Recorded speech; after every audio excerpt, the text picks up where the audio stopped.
I have received a letter from the Honourable the Leader of the Opposition proposing that a definite matter of public importance be submitted to the House for discussion, namely the failure of this government to listen and act in the interest of Australians. I call upon those honourable members who approve of the proposed discussion to rise in their places, and I call the Honourable the Leader of the Opposition.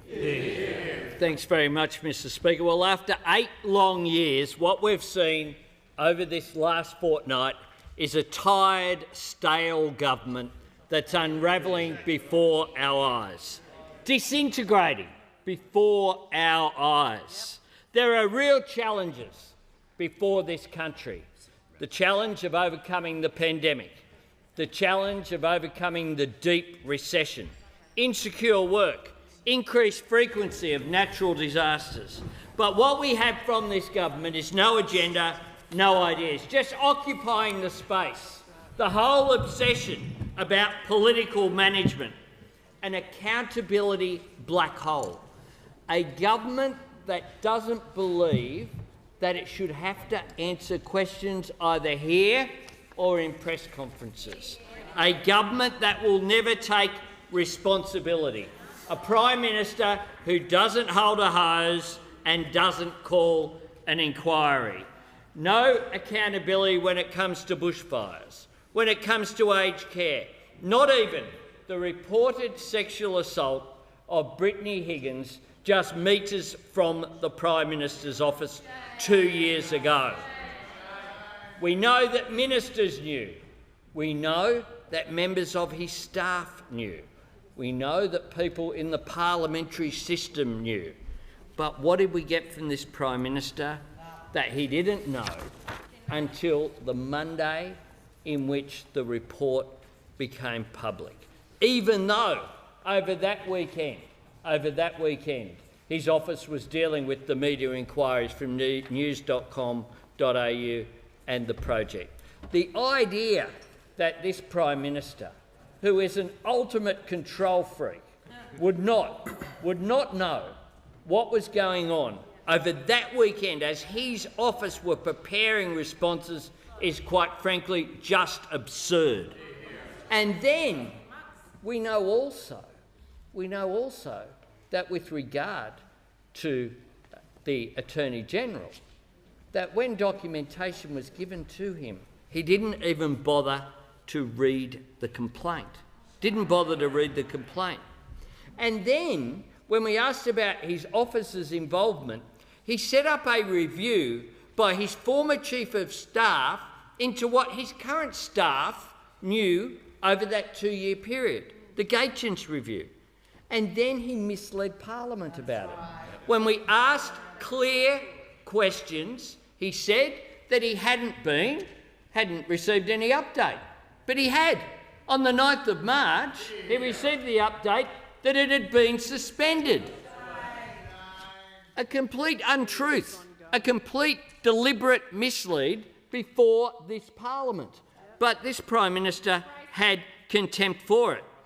And then, of course, we saw today, after 2 weeks of asking every single day for confirmation that what Brittany Higgins told the March for Justice outside, that the Prime Minister's office had sought to undermine her loved ones, he stonewalled for 2 weeks, refused to answer the question, and then today, guess what?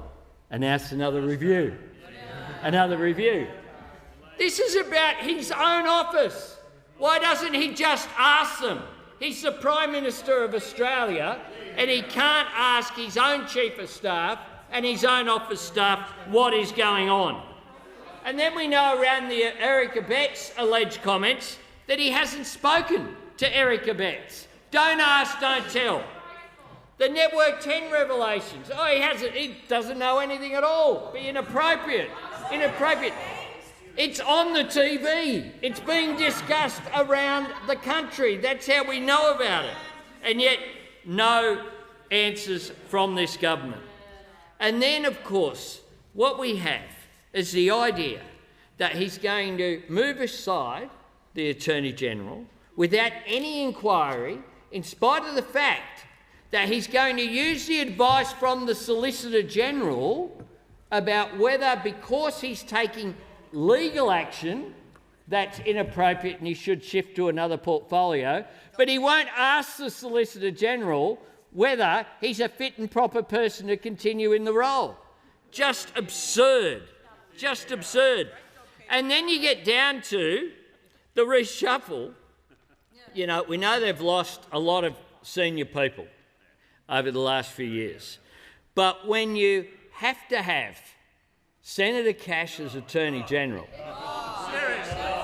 someone who refused to provide a formal statement to a police investigation about the fact that the media were given a heads up to a police raid, refused to cooperate with the police, you're going to put that person in charge of the legal system in this country and make her the first law officer of the land.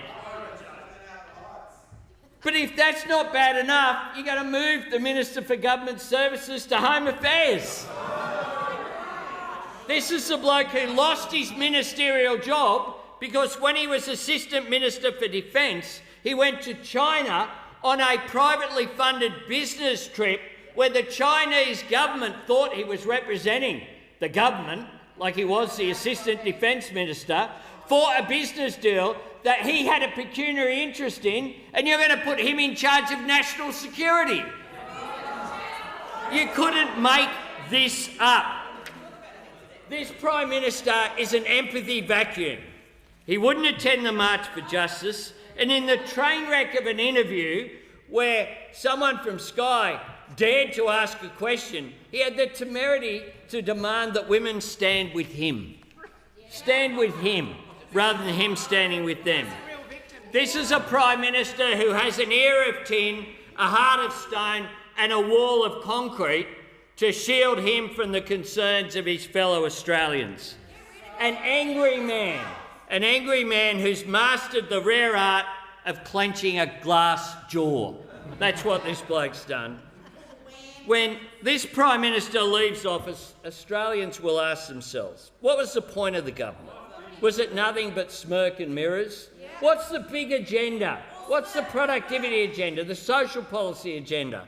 What are they trying to do to build back better? This Prime Minister used to ask, whose side are you on? Well, we know whose side he's on. He's on his own side. He's on his own side. Well, we on this side of the House are on the side of the Australian people. And over the coming months, we will be saying, if you want a government that will use its time in power to make your life better and make Australia better, Labor is on your side. If you see this pandemic as a once-in-a-lifetime opportunity to build back stronger, Labor is on your side. If you want secure, well-paid jobs, Labor is on your side. If you want childcare fixed, because it would be good for families, good for children and good for our economy, Labor is on your side.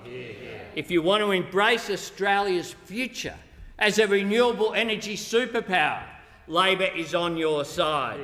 If you want Australians trained for the jobs of the future and a solution to the skills shortages which are holding back businesses, Labor is on your side.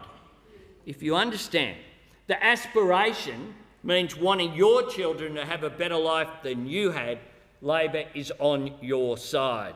And if you want the gender pay gap exposed and closed, Labor is on your side. If you want 10 days paid domestic and family violence leave, Labor is on your side. If you believe that older Australians deserve dignity and respect, Labor is on your side.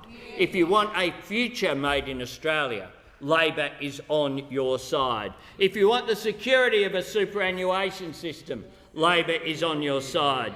And if you think that government should have something to show for its time in power, whether it's Medicare, the NDIS, infrastructure investment, universal super, the national broadband network, paid parental leave, Labor is on your side. And if you believe that we need a National Integrity Commission to restore confidence in our political system, Australia is on your side. We want an Australia where no one is held back and no one is left behind.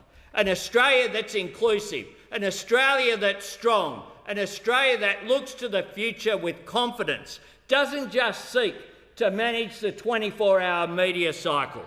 This is a government that's out of time and out of ideas, and at the next election it should be out of office. Yeah.